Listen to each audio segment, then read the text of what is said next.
Hello, everyone, and welcome back to Forge 20's campaign Thrones. I'm your DM Hunter, accompanied by my best friend Zach, and we are proud once again to present you with the newest installment of one of our, and one of yours, hopefully, favorite D&D campaigns. So, last we left off, Daedalus and Alistair had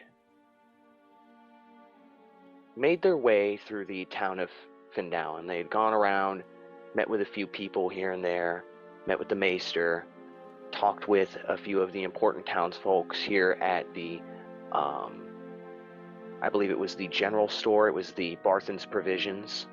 And then we went to Nibbins. We also checked out the Lion Shield Caster.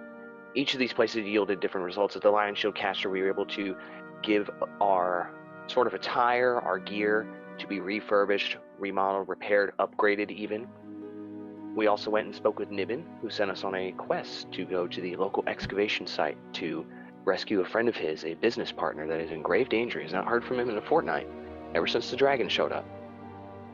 So, with that being said, other than that, I think we had a bit of, we did have a,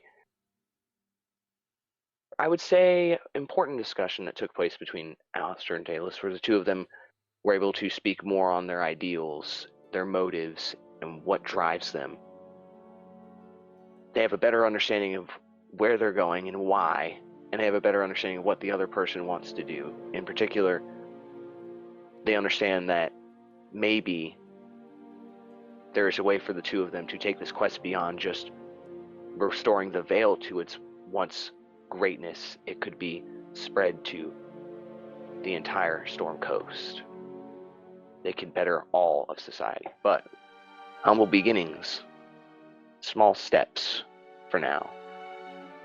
That being said, we're going to pick up from where Daedalus and Alistair were last, and that was they were resting in the evening before their journey in the morning. To remind you, Zach, myself, and the audience, our gear is currently submitted at the Lion Shield's caster to be refitted and to be repaired. In particular, Daedalus's plate mail, and Alistair, you needed some of your gear repaired as well, and you wanted to get it kind of tweaked, and they also offered us some, not necessarily upgrades, but some magical buffs that could increase our viability out in the elements. It's going to be some time before that gets back to us, so rather than waiting for that gear to be ready, we said we're going to take the risk, and Daedalus and Alistair agreed that they're going to go ahead and go to the excavation and see if they can find this business partner of one Nibbin Botfizzle. So we'll pick up in the morning. Alistair, you awaken and you see that, once again, Daedalus is already awake. Daedalus has already begun packing his, well, what relative gear he has left that wasn't given to the Lion Shield's caster. He's sort of in his commoner clothes right now, just a simple white button-up, some dark cloth fabric for pants or leggings, whatever you would call them, and he has some boots on currently. You see him getting his bags ready, and as Daedalus notices you stirring, he gives you just a simple nod, you know, to get your things and get a move on. You know what the day's agenda is. Alistair's gonna wake up as he starts coming to, get up, open the drawer. He's gonna put on a black top, and he's going to be wearing some dark brown pants with brown boots that come up to about just below the kneecap. And as he kind of like fixes and adjusts his hair, turns to Daedalus, grabs his obsidian rapier, casts it at his side, gives him a nod. Well, I'm ready to head to the excavation site if you are, Daedalus. As ready as I'll ever be. This is going to be interesting if we run into any trouble without armor, but I think we can handle it. Daedalus then throws his stuff over his shoulder, and then motions towards the door and opens it for Alistair. As Alistair nods, thank you, and says, we just need to pray that we don't run into a dragon, right? And chuckles a little bit to himself as he's heading down the stairs of the inn. Please don't jinx it. Please do not jinx it. You see Daedalus immediately starts knocking on wood as you're going down the stairs. No dragons, no dragons. As you begin your way down the stairs, Daedalus a few feet behind you in tow, the innkeeper, the half-orc man that we discussed before, Krieg Longtooth, you see him cleaning up the bar top. He's getting his things ready for the day. You smell breakfast on the air. It smells like somebody's making some form of what would be in our world an English breakfast, but in their world it's known as the halfling stew. It's some sort of menagerie of beans, toast, eggs, sausage, bacon, tomatoes, and it's all just thrown into this pot with this broth instead. It's quite the sight, but very delicious in this world, and you get a good sense, a good aroma of it, but you know the day is short and you need to get moving. Krieg nods at you, and you see that he pays no attention, pays no mind, and does not ask for any cost for our stayings, as he knows that our stay is currently indefinite and paid for by the maester. As we march out of the inn, you see that the day is young and that the town is just beginning to stir itself. The sun is rising in the east over Unbridge Hill towards the Storm Coast proper, and you can see that the windmill that once was previously attacked by that stone troll that moved down from the mountains where the dragon has now made his roostings. You can see this the windmill, the mill has been repaired. In a matter of days, the townsfolk have come together, and with their just strong sense of community, they have sort of, with what masonry skills they have reinforced the impact sites and have made it to where there is visible patchwork done to the base of the mill, but it is working again. You see the mill is spinning, and you can once again see that Lady Adabra's belongings and banners have been once again hoisted and repaired and put up like they once were. Beyond this, you see the King's Road, and you see your obvious path in front of you. Daedalus and you, in tow, begin your journey outside of and down to the woods. As Alistair and Daedalus begin their journey toward the Dwarven Excavation on the King's Road, heading west toward the mountains, a sudden chill begins on the wind. You feel the temperature drop, maybe 5 degrees at first. Feels kind of pleasant, like a nice breeze. Then it drops 10, 15 degrees, 20 degrees. A visible chill has now taken over your body. You can kind of feel that the air has suddenly stopped blowing wind from its normal direction. Coming in from the east of the storm's coast with a natural sea breeze, the wind has stopped.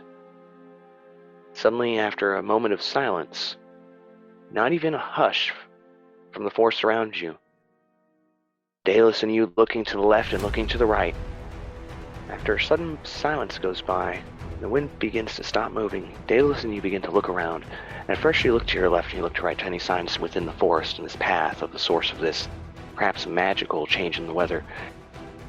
But then you see it. You look up and you see the cloud line has shifted almost to the southwest,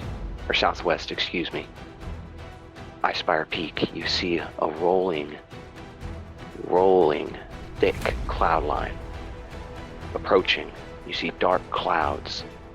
The wind suddenly shifts from the southwest and begins blowing towards us from southwest to northeast. 30, 40 miles per hour gust picking up quickly with more rapid gusts and gales with every passing moment. You can see leaves being ripped off of trees, some small bushes being ripped off the ground. This gale is now gaining more and more power. Daedalus looks at you. The dragon. What do you do? The dragon. You see Alistair in this whole moment, he was gripping his obsidian blade. He was not necessarily looking in the sky when this was happening. He was looking all around him, like in the tree brushes, kind of panicking. And then, dragon. Oh, fuck. What do we do? We can't just... Fuck. You see Alistair starting to panic and, like, grip his hair. He's grabbing 2 fistfuls of hair now at this point. You see Daedalus takes a moment. You see him look up at the cloud line. His face has not changed. He's determined, almost stoic in this moment. His eyes begin flickering along the cloud line. You could see him almost searching, trying to look for something. Signs of the dragon, where he's going, what he's doing. Doing calculations. You see as then Daedalus turns to you. Alistair, we have a choice to make. That cloud line. I'm not an astrologist or meteorologist, whatever you want to call it. But I think that's going towards Umbridge Hill, towards Lady Adabra's windmill, towards Vandalin. They will be in danger. But if we go there, we're likely signing our own death sentence. Aye, that is true. Daedalus looks at you. He looks towards the path, like further on towards the Dwarven excavation. And he looks at the dragon. But we swore to restore your honor, your family's honor. We swore to protect these people, and you swore to a girl in your home that you would slay that dragon. We cannot let him take more innocent lives. God's willing. In this moment, Alistair's clenching his hair, lets it down. He's clearly stiff to the point where he appears frozen, and he looks and locks eyes with Daedalus. You're right. I'm a man of my word, and I need to stop running. Come, we need to head for Umbridge Hill, now. Daedalus nods in agreement, and the two of you begin booking it back towards Umbridge Hill. As you guys begin running as fast as you can, you're a lot lighter, a lot quicker without all this armor on you, kind of weighing you down. As you run towards Umbridge Hill, you can see the windmill itself, the sort of sails that protrude off it, are almost being ripped asunder right off of the axle that rotates that giant sort of gear and pulley system. You can see townsfolk are kind of scattering to the wind. Some of them are hiding within their homes. Some of them are looking for shelter at the inn. Some are trying to look for shelter at the maester's home. And then you see, ultimately, that the cloud line is still coming closer and closer. We see no sign of the dragon, but we see clear signs of the cloud line, of his presence. You see no presence of Lady Adabra. In fact, the only thing you can see is the townfolk in the distance as we get closer and closer. Daedalus turns to you. If the dragon makes landfall, don't try to fight it. Try to evacuate the people. Try to get people to safety. The last thing we want is to fight this thing. Our goal is to save innocent lives here. Hopefully he passes over. Maybe this is just him patrolling his territory. Maybe we will be lucky. But we need to be prepared. Understood. As you near closer and closer to Umbridge Hill, we're at the base of it at this point. You see no signs of Lady Adabra, but you can clearly see, due to the strong winds and gusts, the banners that were just freshly replaced on the windmill have now been ripped off. You can see in the distance snowfall. You can see the gale of wind. It's almost the force of a hurricane. It's picking up more and more. At this point, you can estimate it's probably about 70 to 75 miles per hour. Any flags that the townsfolk had out, any bannerments, any sort of outdoor decorations are now being ripped asunder off of the walls, off of the posts, and off of the rooftops that they've been placed on. You can see and hear the panic from the people in the city. As you near the base of Umbridge Hill, Daedalus stops and he points to the cloud line and he says, Alistair, the dragon. And as he says this, you see just enough, just a glimpse, sort of cresting the cloud line above it, the white dragon, massive in its form. It is, from here to you, hundreds of feet in the sky.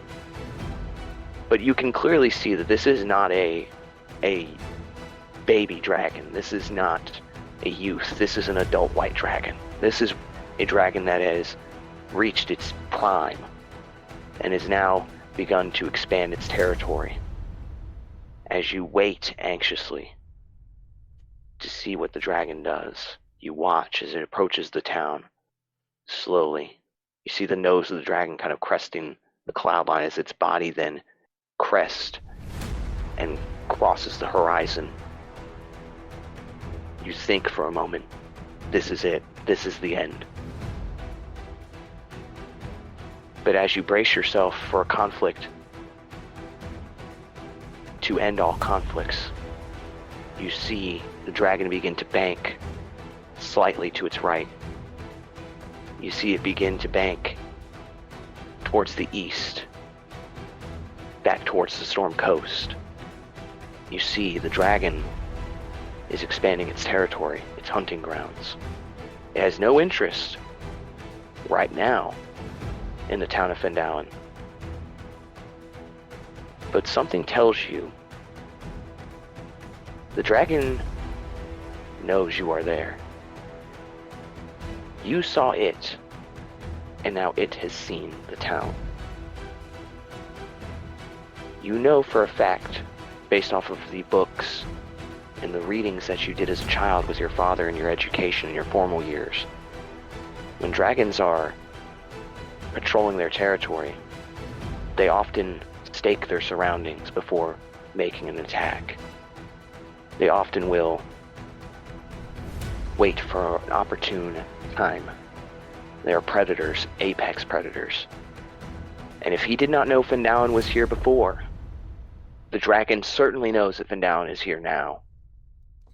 I don't think it's going to attack, but the fact that it's here, it's not a good sign, Daedalus.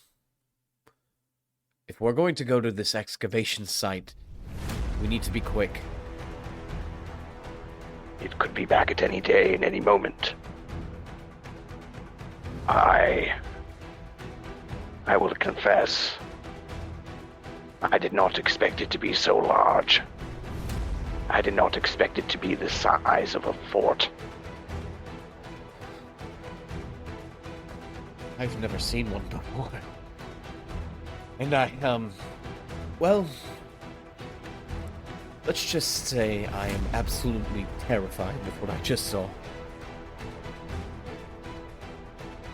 If it didn't know we were here before, it knows Fendalen is here now. As you hear the townsfolk begin to quiet, and you see the stirring in the distance slows down, you also see the cloud line begins to recede back towards the Storm Coast, now changing direction to match the apex predator that is sort of terraforming the cloud line around it. Daedalus looks at you. You're right, we need to be quick. We need to get to the excavation site, find whoever Nibbin wants us to find, and return. I think it is pertinent that we speak to Aelin, the survivor that the Maester spoke of. The two of you begin your journey back towards the Dwarven excavation site. Some time passes. In travel, and in total, a day goes by. A full 24 hours. The two of you make camp along the way. You eat some of the provisions that were packed for you from the inn and the provisions you've picked up along the way. And you've begun your journey anew. It is about 11 a.m. when the two of you make your first encounter with the excavation site. Alistair pulls out a scroll as we're getting closer to the excavation site and is going to open it and starts to read in common what appears to be an incantation. Magis. And you see this nice ice blue kind of like armor beginning to surround him as he uses his scroll of mage armor that he has. Daedalus watches you as you take out the scroll and cast mage armor in its entirety and how it has this sort of icy aura around you. Well, that's what the hell it does. Daedalus pulls out the scroll himself and looks at it. And you can tell Daedalus has no fucking clue how to use something like this. He has no idea what he's doing or looking at here. He looks at it. I will admit, Alistair, this magic is foreign to me. Do I just say the power word and it will take effect? Yes, and he points on the scroll. If you read this. This is the power word here, and everything on the bottom describes what the spell does. If you say the word Magis, let's see, points out the common runes, speaking out the word, it will activate the spell scroll, but only if you're the person touching it. Very well. This will be my first time using magic, quote unquote. You see him quote with his taloned hands. He then holds out the scroll once more. Magus. And as this happens, you see a sort of emerald greenish hue that gradiently sort of goes up from the base of Daedalus's body to the very top of his horns on his head. You see this gradient, it's a bit darker at the bottom and it gets brighter towards the top, green. It's not very bright, but you can see it in the right lighting that he has the same or similar aura around him for mage armor. Daedalus looks at the scroll, looks at you, sees this kind of aura around himself, holds his hands out in front of him. Well, I'll admit, I could get used to this. Maybe you'll learn some along the way, Daedalus. Perhaps I will. Well, let us see what this excavation has to offer. That should be it up ahead. As Daedalus says that, I'll describe what the two of you see. 15 miles southwest of Findown, at the eastern end of a canyon near the King's Road, a canyon's rocky wall rises to a height of 80 feet.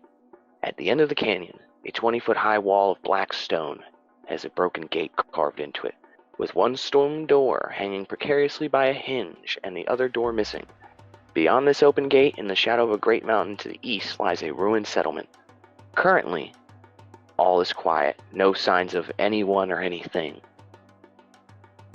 You guys are probably about 20 to 30 feet from the, from where we're currently standing on the map, 5 to 10 feet, but we'll say, for mine's sake, we're about 20 to 30 feet away from that stone door as we approach the end of this canyon. You see it is busted open, very clearly. One door is still on the hinge, another completely blown asunder. You can see a bit into the actual proper, what was once a village within the walls of these gates. A ruined settlement lies beyond this.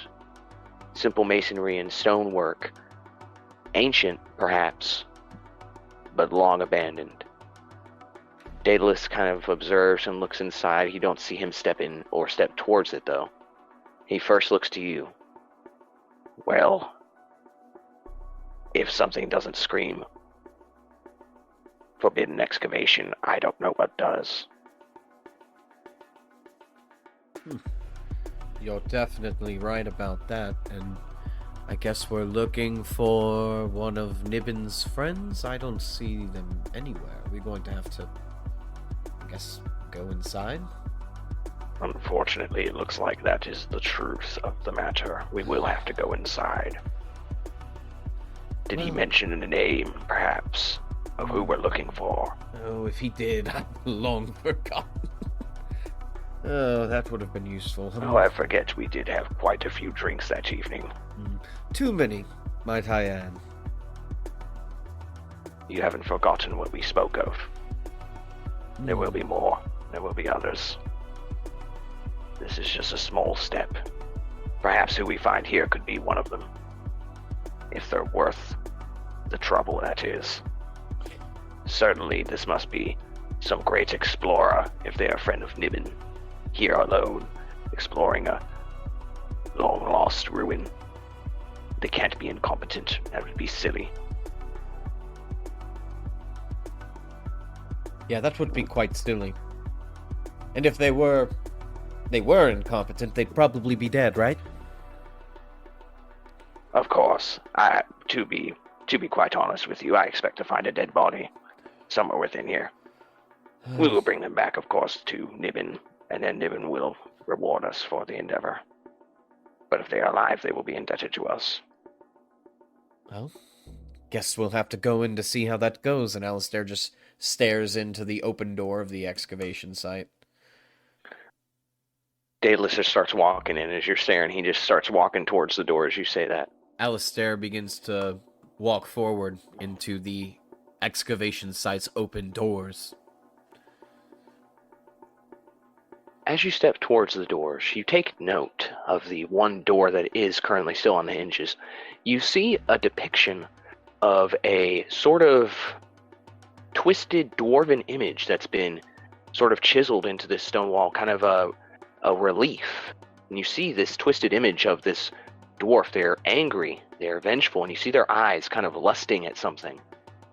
And you see at the base of the statue, towards the bottom, a large pile of what seems to be jewels and gold that has been emblazoned into the relief as well.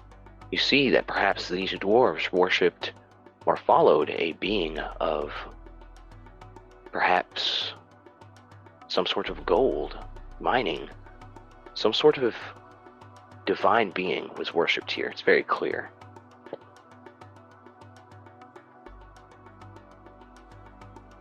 Alistair just stares intently at it, kind of curious, raising an eyebrow as he walks by. What do you think of this? I've never heard of such a god. Daedalus stops in his tracks, turns around, takes a brief look at it from the bottom to the top. Well, whatever it is, it either could be the cause of what happened here, or it left its people to rot. Clearly, whatever it is, liked gold. Best keep our eye out for more of these images. They may be important. Good eye, Alistair. As Daedalus turns back around and heads back into the proper of the settlement. As you are walking around, you see that there's no sign of any name to this settlement. You see that pretty much all knowledge beyond that initial relief on that stone door has vanished along with its original inhabitants. You clearly see, though, as you're walking around, you see the rubble of this buried settlement, and you can see that whoever was here, or whatever people were here, were killed by an avalanche. You see large portions of rock and stone that have fallen onto these settlements, ruining them and collapsing them. No hopes of getting inside and finding what was in there without major equipment or major manpower. The two of us clearly could not do all of this work. You see that beyond this, any settlements or buildings that had any openings or belongings within it have already been thoroughly ransacked. As you make your way around and search the ruins, you find a few crushed dwarf bones, signs of a recent campfire nearby at the center of the settlement here, but nothing of value. The only sign of anything recent is that campfire. You see a tent that is pitched. You see it's a little small, not quite average size, a little smaller than normal, but a friend of a gnome could be another gnome, perhaps, in your mind. But other than this, you see nothing inside the ruined settlement. Daedalus sees the campfire, and he takes a sort of kneeled position, one knee to the ground. You see him observing it. He picks up the ash, and you see it kind of, he brushes it away with in between his fingertips, letting it fall to the ground. This is recent indeed. Niven's friend could still be here. This doesn't look that long ago. What do you think? He turns his head and looks to you. Definitely a good sign. Hopefully they didn't get crushed in all of this rubble.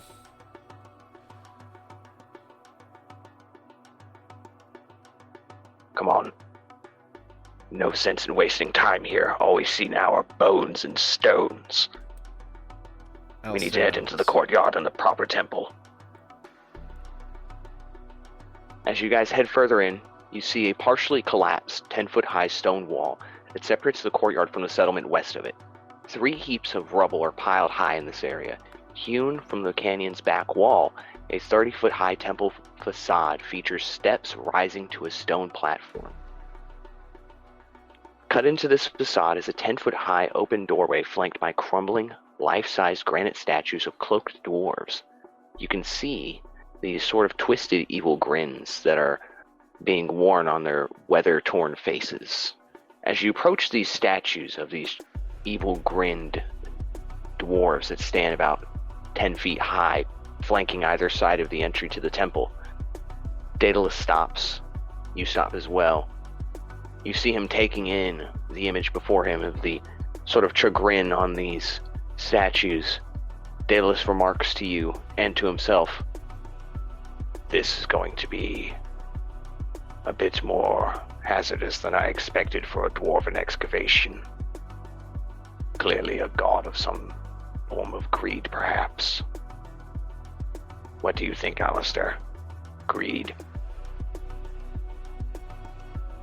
Greed is a great evil that's far too rampant in this world. Perhaps they are worshipping an evil god of some kind, of greed, because these things are freaking me out. And he's pointing at the statue with the evil grinning faces on them.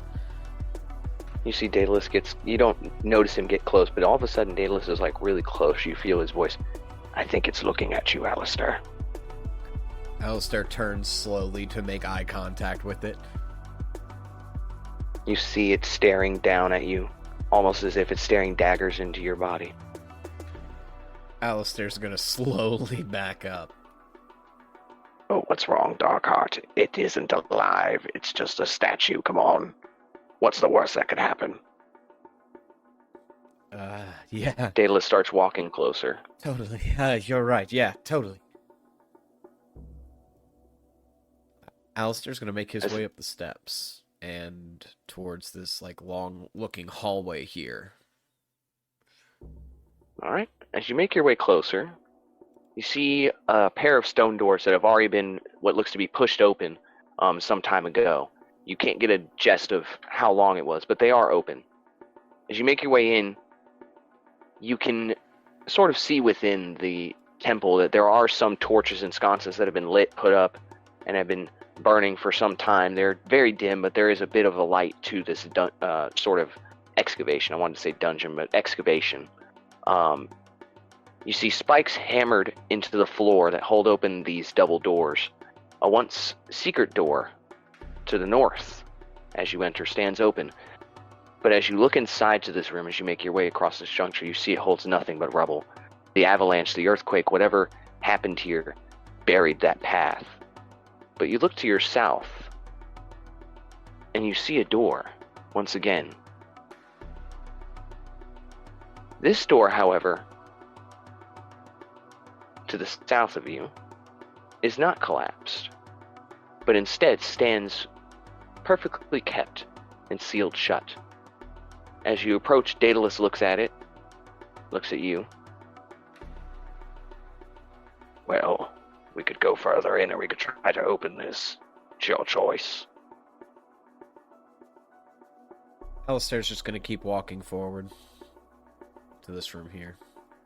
Daedalus stops for a moment to observe the door, and then keeps going, following you further into the temple. As you make your way into this large sort of central courtyard or proper area within, entering this area, you see stone pillars that hold up the ceiling above you. Further in, at the center of the far end of the room, is a blood-stained limestone altar. You see that there is clear signs that someone was here. You see a bag of belongings. You see a small chest that's looks like it was being filled with minor artifacts and belongings of things that had still been in here. You see in the distance what looks to be some gold, but nothing of huge note. But you look around the room, you get a sense of unease. Above the blood-stained limestone altar, this statue, this altar that you see, contains a large sort of chalice at the precipice, what was once filled with belongings and gold. You can assume was being loaded into that chest, into those bags, before Niben's friend perhaps disappeared. As you look and observe the scene, you look above the altar, and something yellow catches your eye. As you raise your head up, you see a massive what looks to be viscous yellow form that wriggles and writhes along the ceiling. You can see drippings coming from the being, and you can almost hear a bubbling sound coming from the end of the corridor. Daedalus, what is that? Daedalus looks up, matching where you're pointing, with your finger raised. He looks. Alistair, I don't want to alarm you, but have you ever heard of a being called an ochre jelly? Nope. Well, let's just put it this way. Niven's friend could have been dissolved into that thing. Alistair's gonna look back at the ochre jelly. As you look at it, you can see it kind of wriggle and writhe along the wall. The only thing you can see currently is that it's stationary. It's not moving from its current spot, but you do see movements, sort of ripples and waves in its viscous form. For a moment, things are silent as you observe this creature at the end of the hallway, when all of a sudden you hear Daedalus, "Another behind us!" He turns quickly and you see Daedalus take a few steps back towards you. He raises his sickle from his hand, points it towards the ceiling, and you see another one coming in from the doorway to the south, the original entrance. You see another ochre jelly clinging along the ceiling walls, sort of in the corner next to the right side wall and the ceiling. You see it sort of slowly pulling its way in with these tendrils that it shoots out little distances in front of it as it pulls itself further into the room. As Daedalus says this, he speaks quite loudly, and your eyes are taken from the jelly that just entered to the one you were looking at before, and you see it too is beginning to convene on you. As Daedalus and you stand sort of side by side next to each other now, Daedalus facing the ochre jelly that is coming through the open doors that you originally entered in, you being flanked by him, you are now looking at the ochre jelly that's above the bloodstone altar. Both are rapidly moving in towards you. Well, not sort of rapidly, at their own, as rapidly as an ochre jelly can move. They are coming towards us, guarding either entrance. Well, guarding the only entrance out of here, and the other one coming from the altar where the sort of treasures seem to be located. No signs of any person, though. But you could tell these ochre jelly are coming in, and they are hungry. Alistair is going to pull out his obsidian rapier. He's going to grip it tight, and he is going to raise his hand up into the air, and you see this dark black mist now beginning to engulf the ochre jelly as Alistair has cast Hexblade's Curse, and he's going to run up towards it and try to stab it with his rapier. So he's going to run up towards the altar. He just box jumps straight onto the table, and then using that momentum from his squat up is going to poke that thing. You box jump to the sort of precipice of this altar, either feet standing on the lip of this sort of great chalice up there, right? So you're kind of got your feet on opposite sides of this chalice in this squatted position. You take your hands and you thrust your obsidian rapier into the base form of the ochre jelly. As the ochre jelly's form is then pierced by the obsidian rapier, you see from where the rapier indents into the being, you see this sort of wave ripple across the ochre's body as it sort of statically pulses in a sort of reaction to this impact, as its body kind of ripples and then pushes away, sinking away from the blade, pulling it out of its own body by just kind of amorphously sinking and then reforming away from it.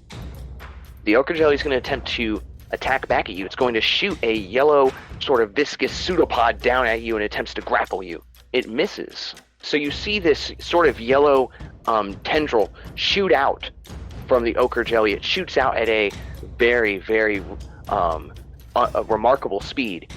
You didn't expect it to move so fast. It spits out this pod. You barely dodge it. It goes over your shoulder just by a hair's length, avoiding your left ear. It shoots onto the ground behind you. You see the pseudopod sticks and then pulls back to its back to the base form. You see the mark from where the ochre jelly's pseudopod hit the ground. You see this sort of acid hit the ground. It corrodes the stone beneath it. That would have been your skin had it made contact. Daedalus is going to run up on the ochre jelly nearest to him. This one's sort of on the corner of the wall where the wall meets the ceiling. Daedalus is going to attempt to leap up and slash into the form of this ochre jelly. Daedalus runs towards the ochre jelly guarding the door. He lets out a sort of grunt as he exerts his energy and squat jumps up into the air, taking his sickle with both hands, slashing into the ochre jelly's body. Unfortunately for Daedalus, it seems that the ochre jelly absorbs the impact. His sickle slices through the ochre jelly like butter. And all it does is the amorphous form of the ochre jelly splits into two forms. Another ochre jelly has entered the combat. The ochre jelly, unbeknownst to Daedalus, the ochre jelly are immune to slashing damage, and when they are slashed via slashing damage, they have the ability to split into smaller forms. They go from a large size to a medium size, but there's two of them now that Daedalus has to deal with. Their health pools are halved, but there's two of them. So I'm going to adjust their token size real quick, and then we will get into their turn, where they respond to what Daedalus has done. Now on either side of the corners of this ceiling near the doors, there are two ochre jellies that Daedalus is in combat with. Are going to now return fire on Daedalus. They're both going to attack, one right after the other. Both miss, as the same thing that happened to you happens to Daedalus. Daedalus reaches up, slashes in with his sickle, and watches the ochre jelly splits form. Daedalus lands, sees this, and his eyes get wide. Oh, by the 9 hells! As he steps back for a second, trying to separate himself from him, both ochre jelly forms shoot a pseudopod form down straight towards him. These tentacles shooting down. Daedalus moves his legs with great footwork just in time. The tendrils shoot down and hit right where his ankles and his feet would have been. They stain the ground, sticking for a second, then pulling back up into the amorphous forms. Daedalus sees the bubbling caustic acid as it's eating away at the stones. Daedalus sees it. He looks back up at the beings. No, not like this. Alistair, we have to get moving. As Daedalus screams this out, as Alistair is now fully following through his thrust into the first ochre jelly, he's going to see that Daedalus is now dealing with two of them. And in just out of a sudden urge, doesn't know why, but he just lifts his hand up and casts Eldritch Blast at the one he has a clear shot on. You shoot your Eldritch Blast at the enemy that's now kind of surrounding Daedalus. You lose track of the enemy near you. The ochre jelly's going to see this and then take advantage. He goes for an attack. He's going to drop down from the ceiling, land on the altar. You see his viscous form kind of just droops over this limestone altar, and once again he's going to shoot out a pseudopod at you. All of a sudden he can feel the drooping on the table, turns, somersaults off the table, and pivots back to square up against the ochre jelly. Daedalus is going to take this opportunity to actually disengage from the two ochre jelly. He's going to back up to Alistair, back to back. He's got his sickle pointed towards the ochre jellies that are entering the room ever so slowly behind him. You see and hear him kind of turn his head and talk over his ear to yours. Alistair, we have to find a way out of here. We cannot win this fight this way. Unfortunately for Daedalus, he did not spot anything. You see Daedalus, you can kind of feel him searching around the room. You see his head look to the left, look to the right, to the ceiling, to the floor. He's looking for a way out, and he finds nothing. You can hear the frustration. Oh, gods. And he looks forward at the ochre jellies that are now approaching in. As he says this, the two ochre jellies are going to enter in slowly, 5, 10, 15 feet. They are now on the ceiling, right above Daedalus again, almost surrounding you and him. They're both going to shoot pseudopod attacks at Daedalus, this time attempting to grapple him.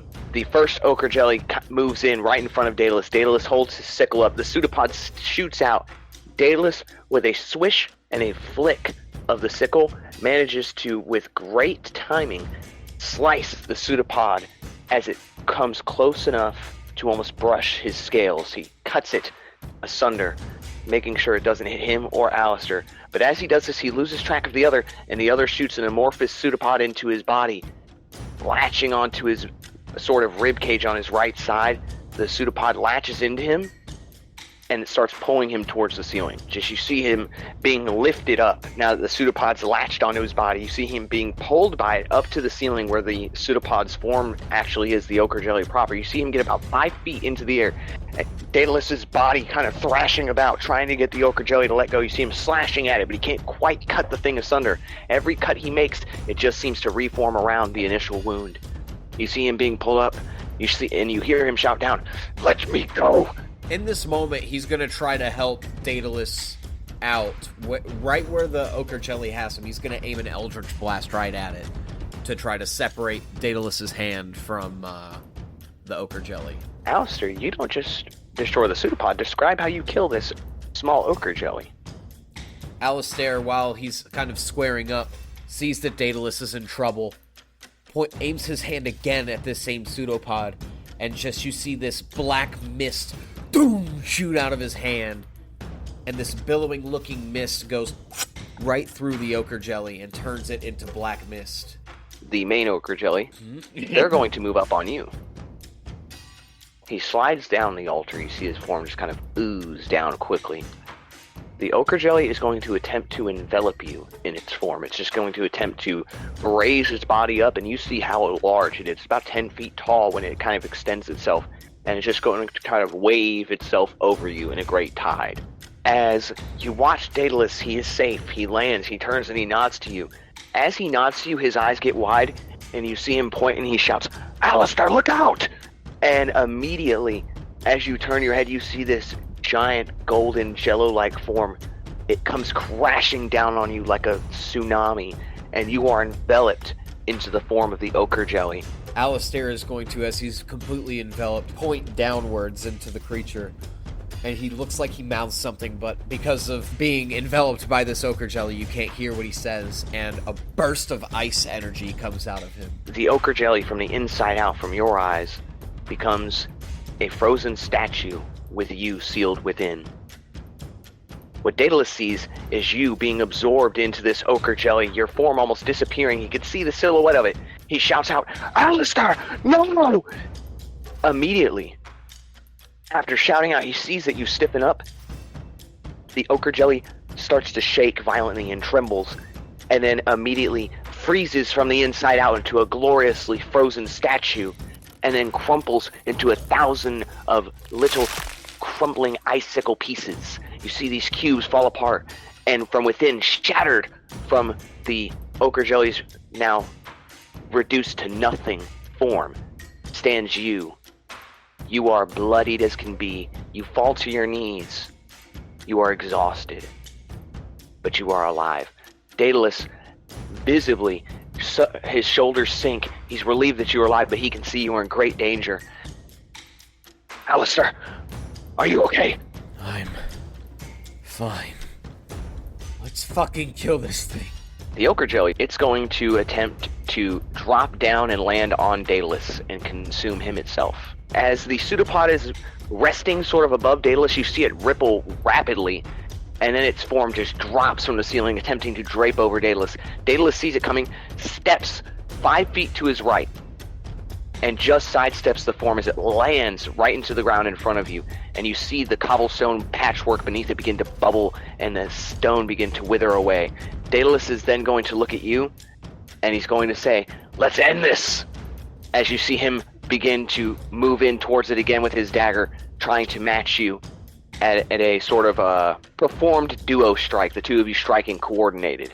So, by the way, with my Hexblade's curse, after the other ochre jelly dies, you see that my skin, that's already been partially burned acidically, starts to heal up a little bit as I absorb some energy through my Hexblade's curse. In this moment, Alistair is going to thrust forward with his rapier and try to stab this ochre jelly. As this happens, Daedalus is also attacking. He's going to be attacking with his offhanded dagger. He's doing sort of a coordinated strike. As the two of you take your rapier and dagger, both of you simultaneously plunging them into the ochre jelly's form, one on the sort of front side for you, Daedalus on the sort of right side of the creature. You can't really tell where the front is, but either way, you are stabbing into this creature rapidly. You are plunging the rapier in and out of the creature over and over, trying to take apart its form. The ochre jelly continues to move forward. You can't seem to do enough damage to get it to stop. It's going to attack one more time, and you can see the form of it is kind of withered and it's slowed down, but it's still alive. Daedalus is almost flabbergasted. You can see in his face the frustration that you haven't killed this thing yet. It is hyper-resistant to most of the things you guys have been doing to it. It's attacking Daedalus. It is attempting to grapple him.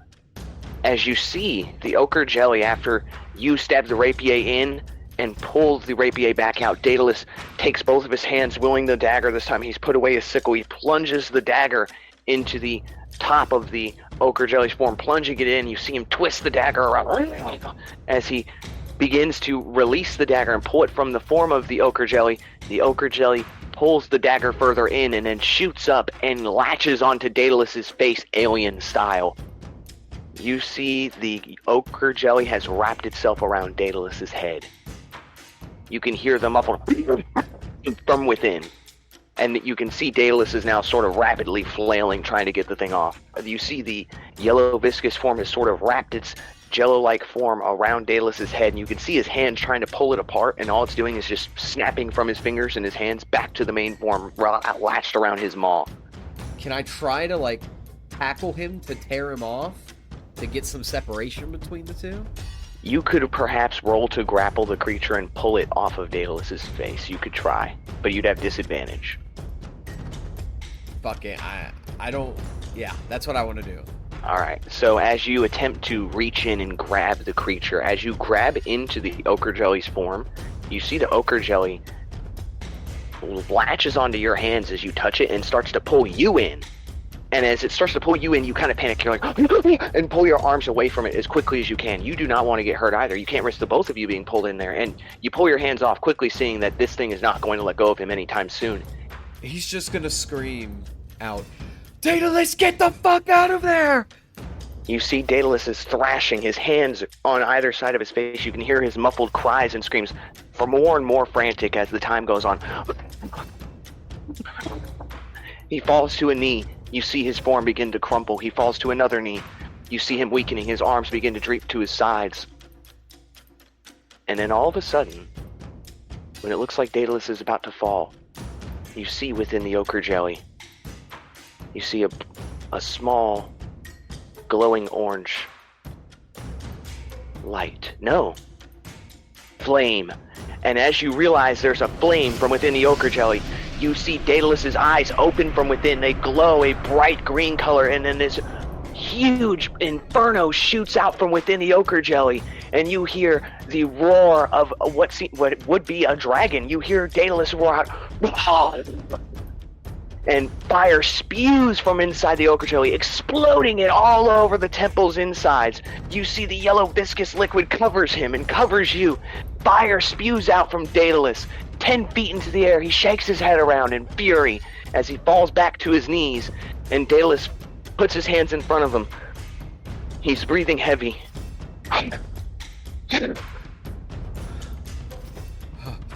By the night. He puts his hand on Daedalus' shoulder. Are you all right? Oh.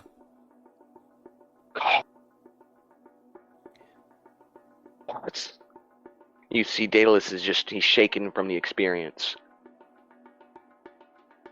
You look at him and you see his eyes are open, but he's looking at his hands. And you see his hands are trembling. His eyes glow much more particular than usual. You see almost these wisps of green ethereal flame flickering from either side of his eyes.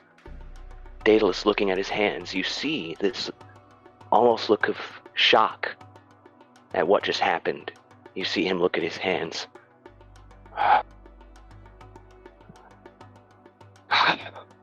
What? Alistair. Alistair. Yes.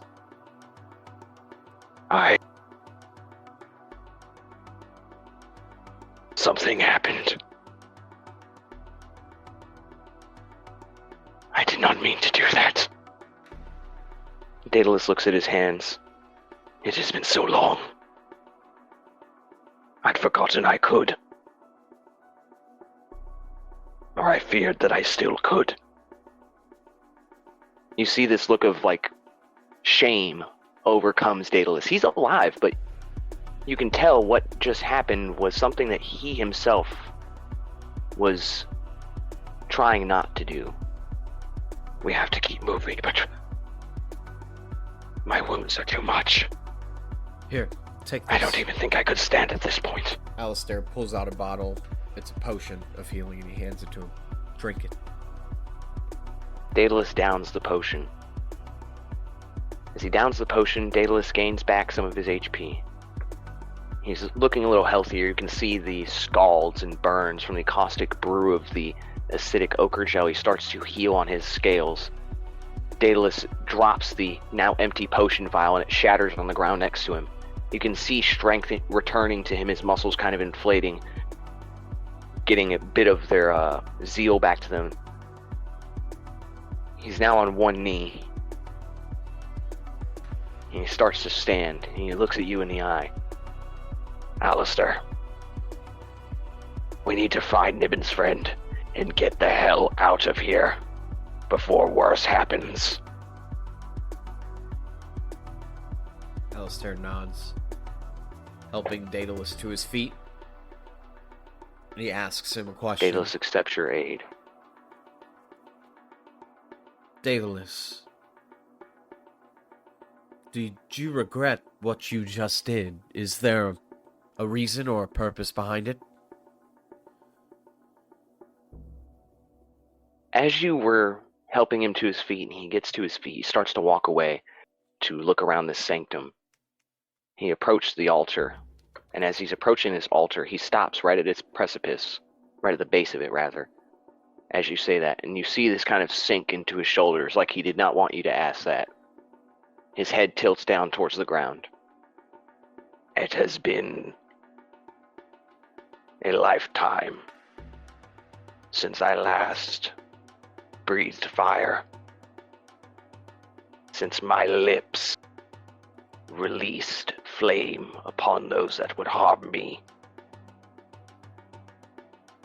And the last time I did this, the consequences of this action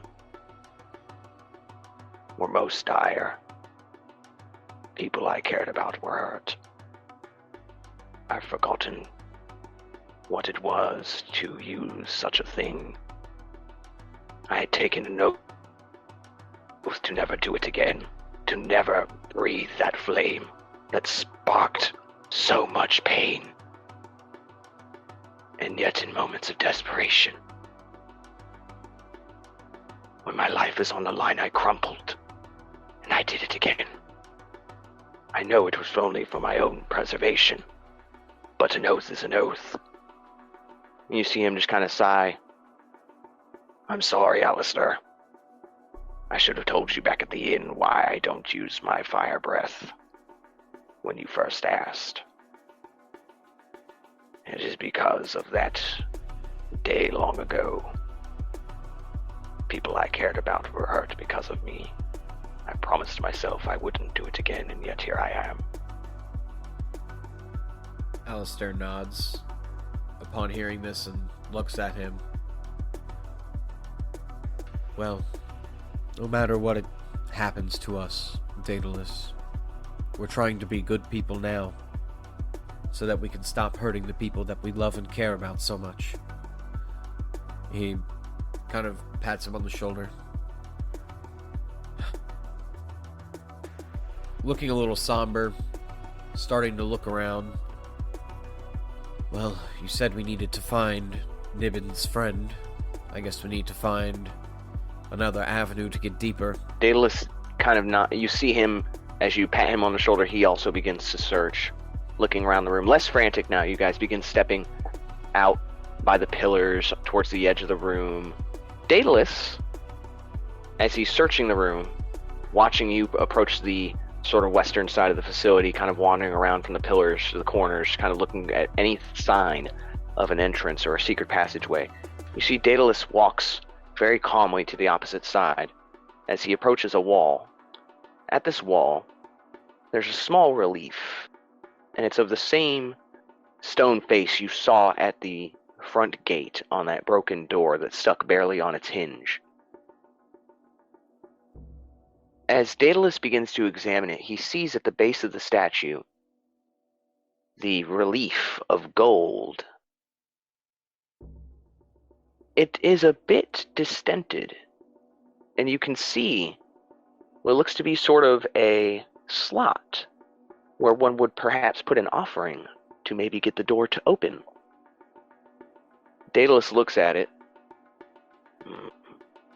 A toll price to be paid to open a door.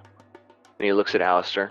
You see as he reaches into his navy-colored cloth bag and drops a copper piece into the door.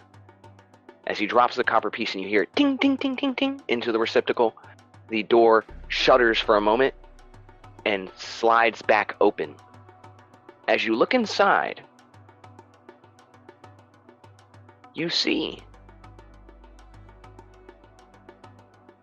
a stone statue at the end of a hallway. As the door opens, you see a statue, small, less than 5 feet in height.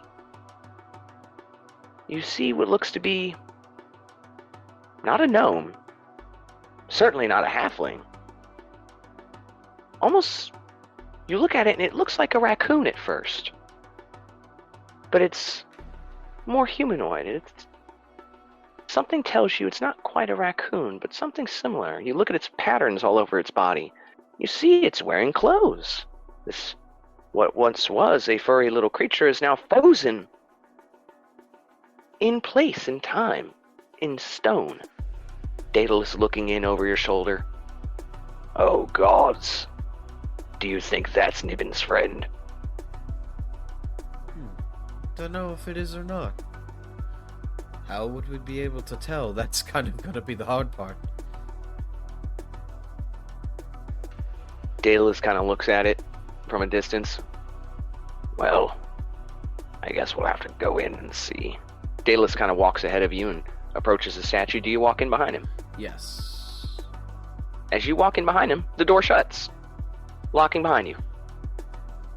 Oh. Daedalus turns.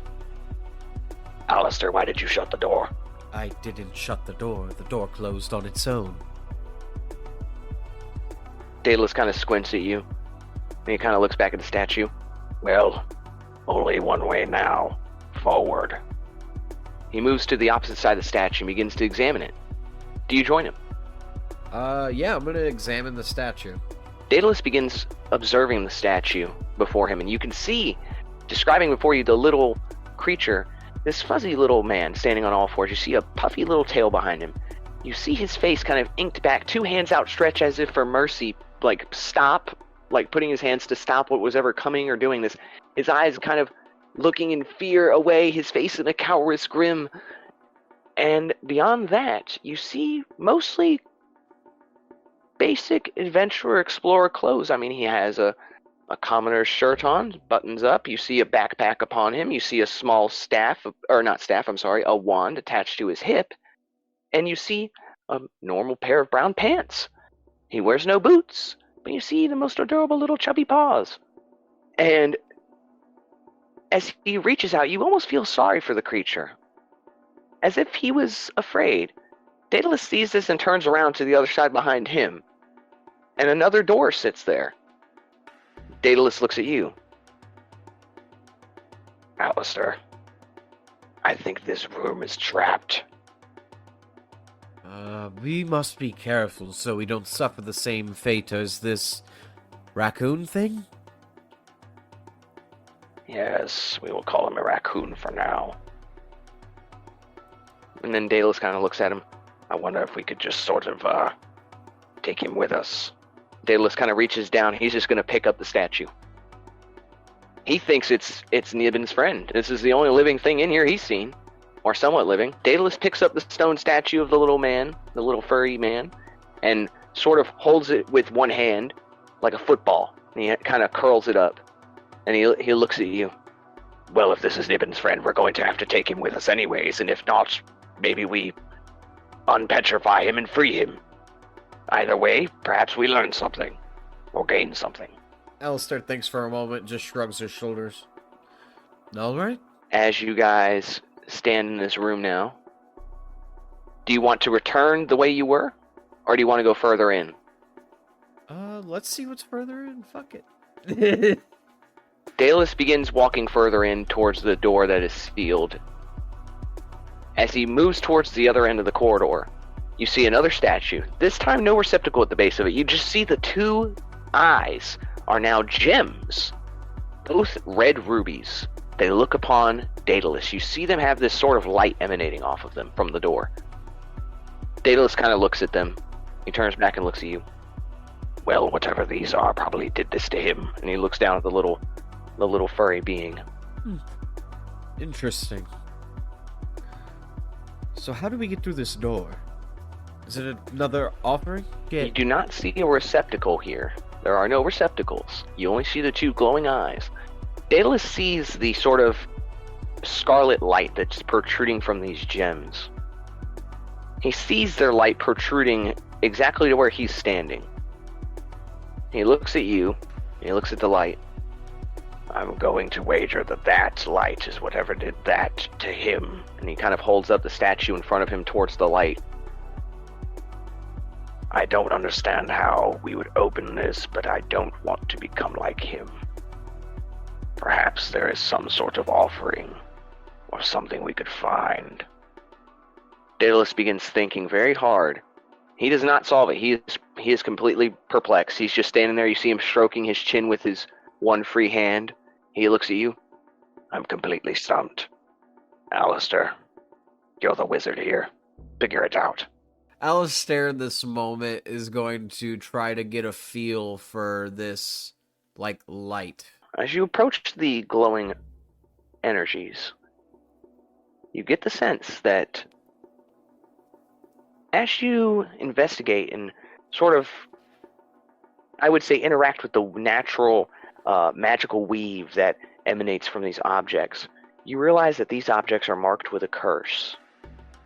That whoever would attempt to open this door without the proper, I would say, attire, they would be turned to stone via petrification. And you can clearly tell that this little man is not wearing the proper attire. And you can tell that Daedalus isn't either as he approaches the door. And you see him, he turns to look at you. Perhaps we should just open it then, as he reaches out. No, don't. Daedalus stops his hand, lowers it, and puts it back to his side. What? You don't have the proper attire. It won't let you open the door. You'll turn up just like this raccoon. But Daedalus looks at himself. Proper attire. Yeah, I know. I don't understand what it means either. Is that some sort of insult? He looks at the door. Well, how the hell are we going to get the hell out of here? Alistair's gonna kind of sit there and think for a second. Proper attire. You remember the dwarves that were statues out front of the temple, and you remember that they had a very particular set of robes and garbs on them. They were dressed in a very particular set of armor that's almost like a cross between a warrior and a priest. And you get the feeling that, although insignificant at the door, you get the feeling that people that aren't actual priests of this domain cannot enter further. It looks like there's a light bulb that went off in his head as he opens his eyes wide, turns to Daedalus. We need to go back and go get some of that armor of the priests that were here in this church. It would let us pass through. I mean, they had those when we first entered the excavation site. If we go back and maybe put that on, it'll let us through. Daedalus nods. It's as good a guess as any. We'll have to get that door open, though. Daedalus approaches the door that's shut behind the two of you. He sees no receptacle on this side. Daedalus kind of looks at it, perplexed for a moment. And then you just see Daedalus sort of search for any sort of purchase where he can grab onto the door. And you see a sort of slot where it looks like someone could perhaps sort of cup their fingers up under a sort of handle and lift the door like a garage shutter from the opposite side. He slots his hand in there and begins to slowly lift it. Daedalus lifts it up with one hand, grabbing his wrist with the other to support the lift.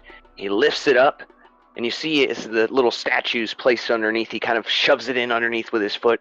He holds it open for you. Come on, I can't hold this all day. Alistair's gonna go right through. You kind of shimmy your way underneath. Daedalus then holds it up. Put a coin in it!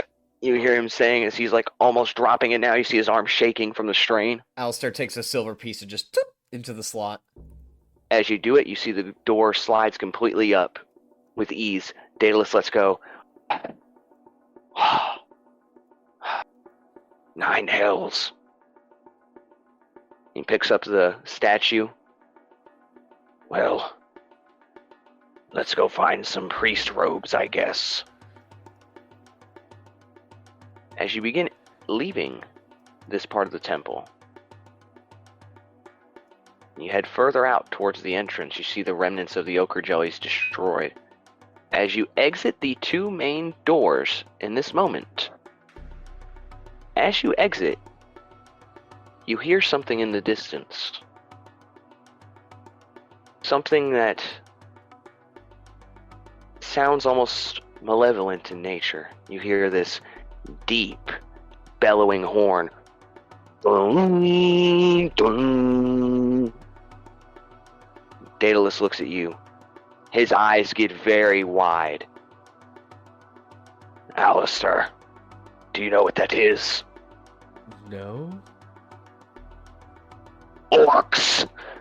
As you see this twist of anger goes over his face. Immediately, you know that you are in danger. There are others that have now descended upon this excavation. As Daedalus runs ahead, he sets the statue down there of the little man, and he runs ahead without even thinking of what you'll be doing. Is he still carrying the raccoon thing? No, he set it down right next to where he is. Where you are, right next to basically where he was, he sat the statue down, and he's running towards the front of the settlement to see how many are coming. He says orcs, and then he fucking books it. Alistair's gonna pick up the little thing. Then he hoists him on his shoulder and starts running, man, chasing after Daedalus. What's going on? Orcs! Coming here! Daedalus shouts back as he's running. If the dragon can displace trolls, he can displace orcs just as easily. They're probably coming here for a new settlement. Somewhere safe. We need to get ready. He looks at him. This is going to be a bloody conflict if it comes to it. As he places himself on either side of the door, he kind of peeks around the hinge of the door. You see in front of you a pack of 3 orcs. They don't see you, but you see them kind of standing on the outside of the settlement, pointing and observing the walls. As you guys stand on the sort of side of the broken hinge door, kind of peeking around. They can't quite see you. These 3 orcs are currently atop of wargs, so they're a hunting pack. Daedalus looks at you, and he puts one finger to his lips to tell you to be quiet. Then you see great urgency in his eyes. He shakes his head no. Alistair's just gonna kind of like sit there and listen, and wait for something to happen. As you listen, you can hear the orcs speaking a very particular language. You can't quite understand it. It's a lot of guttural grunts. You hear some very, very distinct dialects. Something you hear ever so often, some clicking mixed in with these words. And every once in a while, you will hear a particular grunt, a groan, or even a burp in their language in certain times. As these creatures speak, you can see on Daedalus's face, he can understand them. He's listening. He can understand them. And he's kind of shaking his head, and his eyes get real big for a moment. He turns and he looks at you. As he turns and he looks towards you, Daedalus motions with his hands back towards the temple, and you see him mouth, "Now." And you see him also mouth, "Run." As he then starts pushing you as fast as he can, the orc warpack is moving in on the temple. Daedalus follows you, running into the temple. You're running and running and running. As you're running in, Daedalus begins to speak, because they're further back. Daedalus says to you, "We need to find somewhere to hide. We cannot fight them like this, not out in the open. We need to hope that they go away. They go back to their masters, report what they find. We cannot let them find us here. Their wargs will find our scent if we don't make haste." He goes running in, pushing you along with him. That was it for this week's episode of Thrones. Part 1 of the Dwarven Excavation has been officially adjourned. Daedalus and Alistair made their way inside. They discovered what perhaps could be Niben's lost friend, this frozen furry statue of this little sort of raccoon man. Daedalus revealed why he did not tell Alistair that he can breathe fire. He revealed a very close truth to himself, a secret that he had never used this. in a long time. The last time he had used these powers, someone or something, people that he knew or loved were hurt. He had taken an oath to never use it again, and in a moment of fear and desperation where he was on death's door, he uses it to preserve himself, breaking a promise. This left Daedalus dejected and despondent, but thanks to the kind words of Alistair, Daedalus managed to get himself together and knew we have to push on, we have to continue. They make their way further through the temple after being attacked by the ochre jellies, 2 of them that split into eventually 3. They heard a horn sound in the distance of the orcs and their war pack finding their way in. It seems a pack of wargs and their hunters have begun surveying the settlement that was here for a new place for them to make root. Daedalus, hearing what they were talking about, warns Alistair to head further inside to find sanctuary within the temple. It seems that this game of cat and mouse will go on to next week.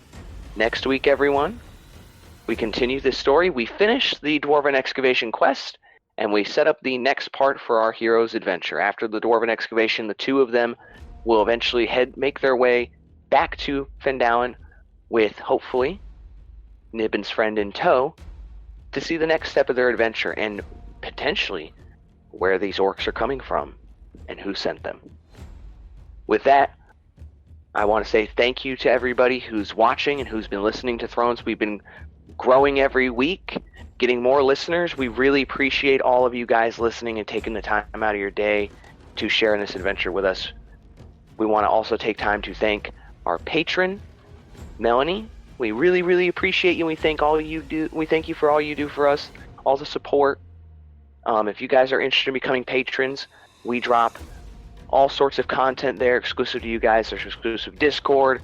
We are working on some one-shots that will be exclusively released upon the Patreon for first time or for early access. That's given to you guys, exclusive to you.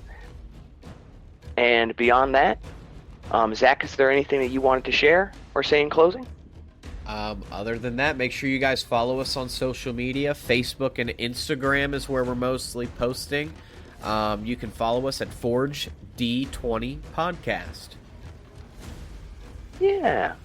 Please do us that favor, and if you guys can, make sure you download this, you subscribe, you follow us, and share with your friends, or leave us some comments and some criticisms.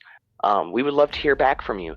Every comment, any compliments, constructive criticisms, they're all greatly appreciated. We love interacting with you guys, and we want to hear what you guys have to say about the story so far and what you'd like to see.